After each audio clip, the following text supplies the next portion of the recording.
أما بعد فأعوذ بالله من الشيطان الرجيم بسم الله الرحمن الرحيم واتخذ الله إبراهيم خليلا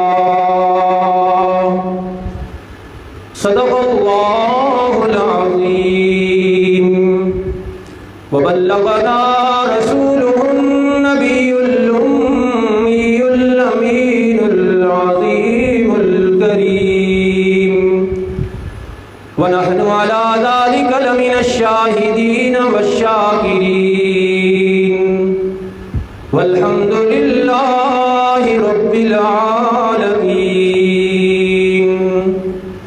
اللهم صل على محمد وعلى آل محمد كما صليت على إبراهيم وعلى آل إبراهيم إنك حميد مجيد اللهم بارك على محمد وعلى آل محمد كما باركت على إبراهيم وعلى آل إبراهيم إنك حميد مجيد. واجب الاحترام حاضرین و ناظرین کرام، عید الاضحیٰ کا آج دوسرا دن ہے. ملک بھر کے مسلمان مذہبی جوش اور عقیدت کے ساتھ حضرت ابراہیم خلیل اللہ علیہ الصلاۃ والتسلیم کی قربانی کی یاد تازہ کرتے ہوئے بارگاہ خداوندی میں قربانیاں پیش کر رہے ہیں. حضرت ابراہیم علیہ الصلاۃ والتسلیم اللہ رب العالمین کے بڑے جلیل القدر اور عظیم الشان پیغمبر ہیں. اللہ رب العالمین کا پیغام سنانے اور پہنچانے میں اور باطل سے ٹکرانے میں جو اہم کردار حضرت ابراہیم علیہ الصلاۃ والتسلیم نے ادا فرمایا، وہ بڑا شاندار کردار ہے. آپ کی زندگی مبارک امتحانات سے بھری ہوئی ہے.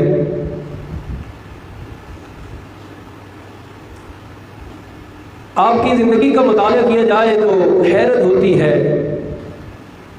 کہ آپ نے کس طرح پوری بستی اور پورے ملک کے ساتھ ٹکر لی، حتیٰ کہ وقت کے بادشاہ کے ساتھ بھی ٹکر لی اور اس کو بھی اللہ کا پیغام سنایا. پروردگار عالم نے خود قرآن حکیم میں ان امتحانات کا تذکرہ فرمایا اور ان امتحانات میں کامیابی کا تذکرہ فرمایا، جو خود ایک بڑی لذت کی چیز ہے کہ خود اللہ اعلان فرمائے کہ میرا یہ پیغمبر، میرا یہ عظیم الشان بندہ زندگی میں آنے والے امتحانات میں کامیاب ہوا ہے.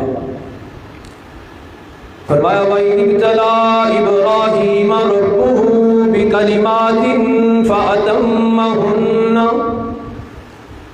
بڑا ہی قابل ذکر ہے وہ واقعہ بھی جب خلاق عالم نے، پروردگار دو عالم نے حضرت ابراہیم علیہ الصلاۃ والتسلیم کی ذات اقدس پر امتحان ڈالے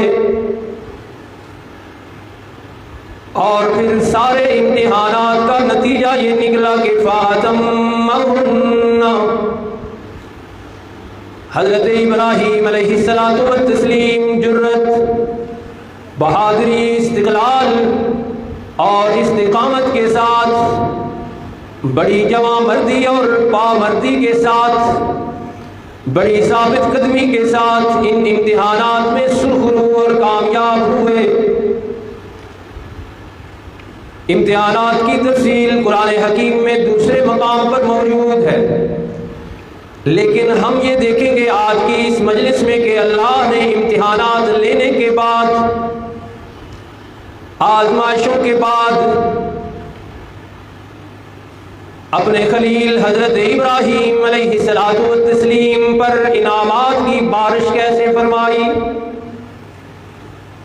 امتحان اکثر ہوتا ہی اس لیے ہے کہ انعامات سے نوازا جاتا ہے، ریوارڈز دیے جاتے ہیں، ایوارڈز دیے جاتے ہیں۔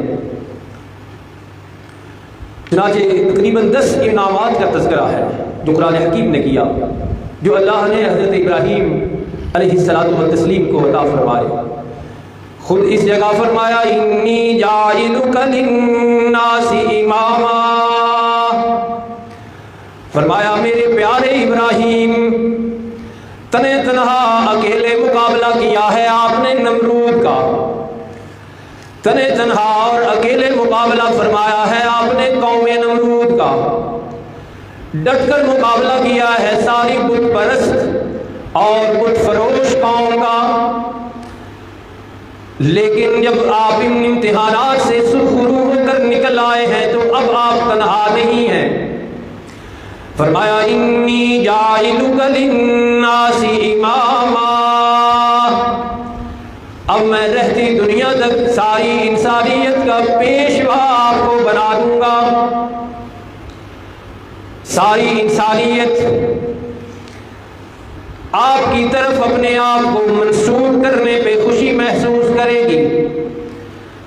سارے بڑے مذاہب اپنے آپ کو ابراہیمی کہنے پر فخر کیا کریں گے۔ یہودی بھی کہیں گے ہم بھی ابراہیمی، عیسائی بھی کہیں گے ہم بھی ابراہیمی، اور مکہ کے مشرک بھی کہیں گے ہم بھی ابراہیمی۔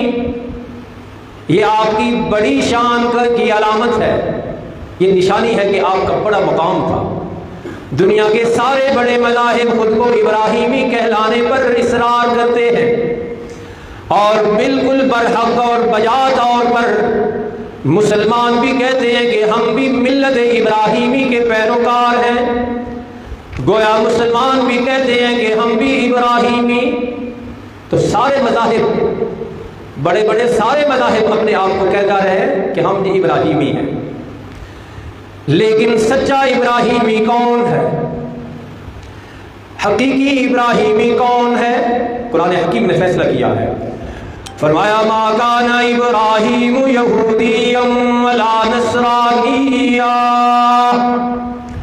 کہنے کو تو یہودی بھی کہہ رہے ہیں کہ ہم ابراہیمی، لیکن اللہ کی لا ریب بے عیب کتاب فیصلہ کرتی ہے کہ ابراہیم علیہ الصلوۃ والتسلیم کا یہودیت سے کوئی تعلق نہیں۔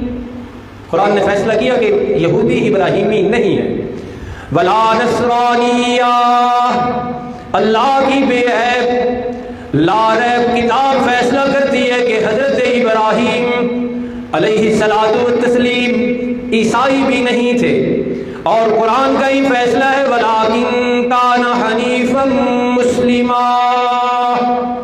حضرت ابراہیم تو ان میں سے کسی کی طرف مائل اور جھکاؤ نہیں رکھتے تھے، بلکہ آپ تھے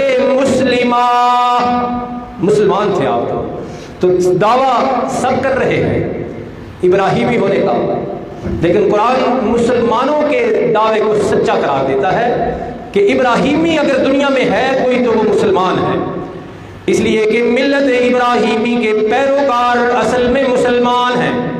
حضرت ابراہیم علیہ الصلوۃ والتسلیم کی گھر والوں کے ساتھ، شہر والوں کے ساتھ، شاہی دربار کے ساتھ لڑائی اس بات کی تھی کہ اللہ کے پیغمبر فرماتے تھے اللہ کے سوا کوئی معبود نہیں، لڑائی اس بات کی تھی۔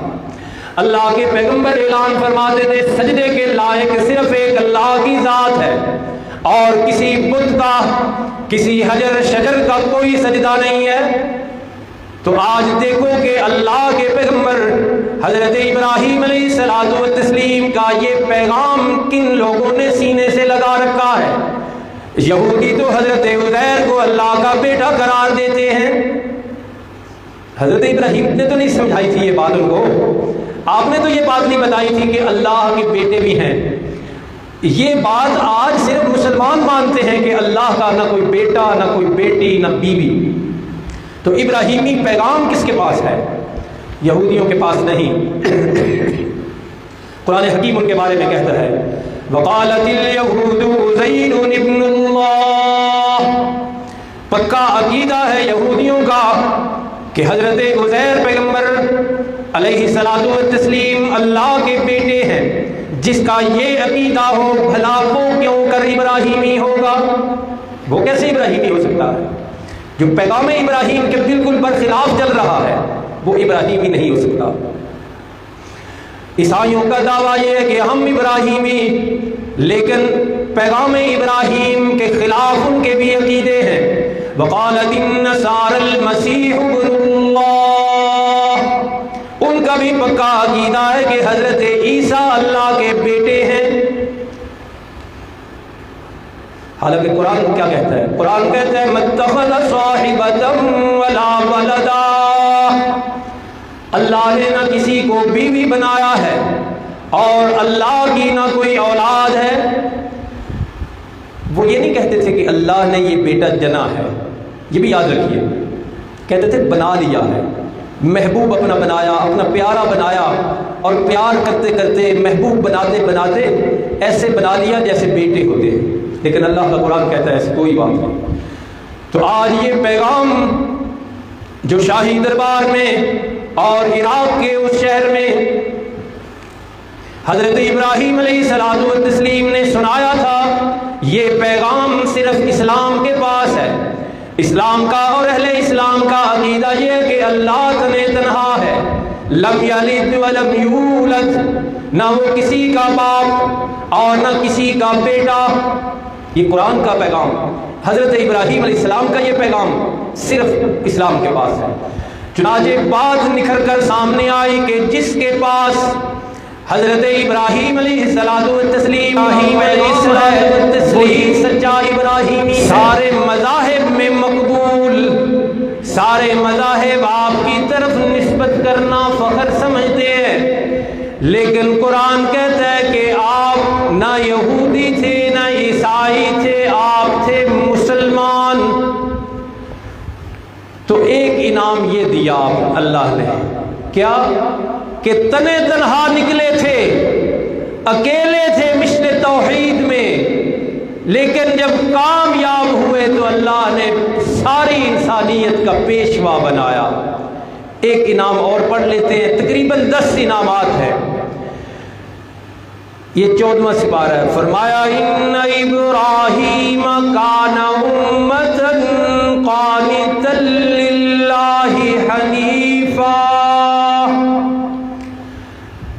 حضرت ابراہیم علیہ الصلوۃ والتسلیم توحید کا پرچم لے کر تو اکیلے نکلے تھے، ٹکرائے تھے ساری قوتوں کے ساتھ، لیکن آج یہ منظر بن چکا ہے کہ کانا امتن، امت ایک بندے کو تو نہ کہتے، ایسے بنا دیا گیا گویا حضرت ابراہیم پوری امت کے برابر ہیں۔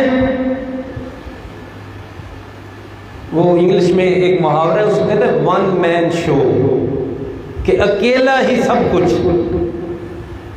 تو آج حضرت ابراہیم اس وقت اکیلے تھے، آج پوری دنیا میں مسلمان ان کا نام لے رہے ہیں۔ اور قرآن نے کہا وَاذْكُرْ فِي الْكِتَابِ ابراہیم، میرے محبوب آپ نے بھی کتاب مقدس قرآن حکیم میں ان کا ذکر کرنا ہے۔ اور فرمایا وَلَمْ يَكُ مِنَ الْمُشْرِكِينَ،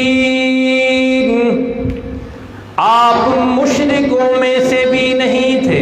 وہ جو تیسری پارٹی مکہ کی میں نے بتائی نا، یہودی بھی ابراہیمی کہتے اپنے آپ کو، عیسائی بھی اپنے آپ کو ابراہیمی، مکہ کے مشرک بھی کہتے تھے کہ حضرت ابراہیم کے نقش قدم پر ہم چل رہے ہیں، ہم بھی ابراہیمی ہیں۔ قرآن نے فیصلہ فرمایا لم یکن من المشرکین، حضرت ابراہیم علیہ الصلوۃ والتسلیم مشرکوں میں سے بھی نہیں تھے۔ شاکرا لانعمہ، اللہ کی نعمتوں کے انتہائی زیادہ شکر گزار تھے، اور انعام کیا فرما دیا؟ یہ اجتباہ وہداہ الی صراط مستقیم، اللہ نے انہیں ساری مخلوق میں سے چن لیا، منتخب فرما لیا، سلیکٹ کر لیا اللہ نے۔ اور یہ کوئی کم انعام ہے؟ سارے انسانیت میں سے اللہ رب العالمین پروردگار عالم شہنشاہ دو عالم ایک اپنے عظیم بندے کو فرمائے کہ میں نے اسے منتخب کر لیا، چن لیا ہے میں نے، یہ بہت بڑا انعام تھا۔ اور آج کا آخری انعام، اس کا ذکر، سب سے بڑا انعام یہ ہے کہ فرمایا واتخذ اللہ ابراہیم خلیلا، حضرت ابراہیم علیہ الصلوۃ والتسلیم نے اللہ کی وحدانیت اور توحید کی خاطر اتنی بڑی قربانیاں دی، اتنے بڑے آزمائشوں سے، بڑے امتحانات سے گزرے، اتنے بڑے اور کڑے امتحانات سے گزرے ہیں، تو اللہ بھی قدردان ہے۔ اور یہ سب کچھ عرض کر کے میں اصل میں عرض بھی یہی کرنا چاہتا ہوں کہ آج ہم جو سیدھی کمر سے موجود ہیں نا اس دنیا میں، ہم بھی اگر اللہ کے نام پہ ایک قدم بھی اٹھائیں گے تو اللہ بڑا قدردان، ایک بول بولیں گے اللہ کی بڑائی کا تو یاد رکھیے کہ اللہ بڑے قدردان ہے۔ فرمایا واتخذ اللہ ابراہیم خلیلا، انعام یہ دیا اللہ نے کہ ابراہیم علیہ السلام کو خلیل بنا لیا، ساری قربانیوں کا صلہ یہ دیا، ساری محنتوں آزمائشوں کے آخر میں انعام یہ دیا کہ اپنے ابراہیم کو اپنا خلیل بنایا۔ خلیل کس کو کہتے ہیں؟ وہ جس سے تنہائی میں ملاقات کی جائے، اور یہ ایسا رتبہ ہے، یہ خلت والا ایسا رتبہ ہے، ایسا مقام ہے کہ آپ شاید سن کر حیران ہوں کہ میرے اور آپ کے کریم آقا صلی اللہ علیہ وسلم نے اپنی ساری شان کے باوجود، اپنے سارے مقام کے باوجود، اپنے رتبوں کے باوجود، اپنے رفع درجات کے باوجود کہ آپ کو امام الانبیاء بنایا گیا ہے، آپ کو خاتم النبیین بنایا گیا ہے، آپ کو شفیع المذنبین بنایا گیا ہے، آپ کو حبیب رب العالمین بنایا گیا ہے، ان ساری شانوں، مقام اور مرتبے کے باوجود میرے اور آپ کے کریم آقا صلی اللہ علیہ وسلم تمنا فرمایا کرتے تھے کہ کاش اللہ مجھے خلیل بناتا۔ یہ اتنا بڑا رتبہ ہے۔ آپ نے فرمایا کہ حضرت ابراہیم کو اگر اللہ نے خلیل نہ بنایا ہوتا تو مجھے بڑی امید تھی کہ اللہ اپنا خلیل مجھے بناتے۔ یہ اتنا بڑا رتبہ ہے۔ تو امتحانات کے بعد انعامات کی بارش فرمائی اللہ نے حضرت ابراہیم علیہ الصلوۃ والتسلیم کے ذات اقدس پر، اور ضرور میں توجہ کرواؤں گا آپ کو اس بات کی طرف کہ جب کبھی اللہ کی خاطر، اللہ کے نام پر، اللہ کی کبریائی بلند کرنے کے لیے، اللہ کی بڑائی بلند کرنے کے لیے کوئی بندہ کھڑا ہوتا ہے، اس وقت اس گھڑی میں شاید اس کو لگتا ہے کہ میں ضائع ہو جاؤں گا، مجھے پوچھنے والا کوئی نہیں، میرا ساتھ دینے والا کوئی نہیں، میرے ساتھ قدم سے قدم ملانے والا کوئی نہیں، مجھے کوئی مار دے گا، مجھے کوئی شہید کر دے گا، مجھے کوئی راستے سے ہٹا دے گا۔ اس کے لیے بڑی روشنی ہے حضرت ابراہیم علیہ السلام کے واقعات میں کہ دیکھیے تنہا تھے، لیکن آج ہزاروں سال بعد عالم اسلام میں شاید کوئی ممبر ہو جس سے آپ کا تذکرہ نہ ہوا ہو، کوئی محراب ہو جس میں آپ کا تذکرہ نہ ہوا ہو، نہ بھی ہو زندہ و جاوید کتاب قرآن حکیم ان کا تذکرہ قیامت تک کرتی رہے گی۔ اللہ رب العالمین ہمیں سمجھ عطا فرمائے، عمل کی توفیق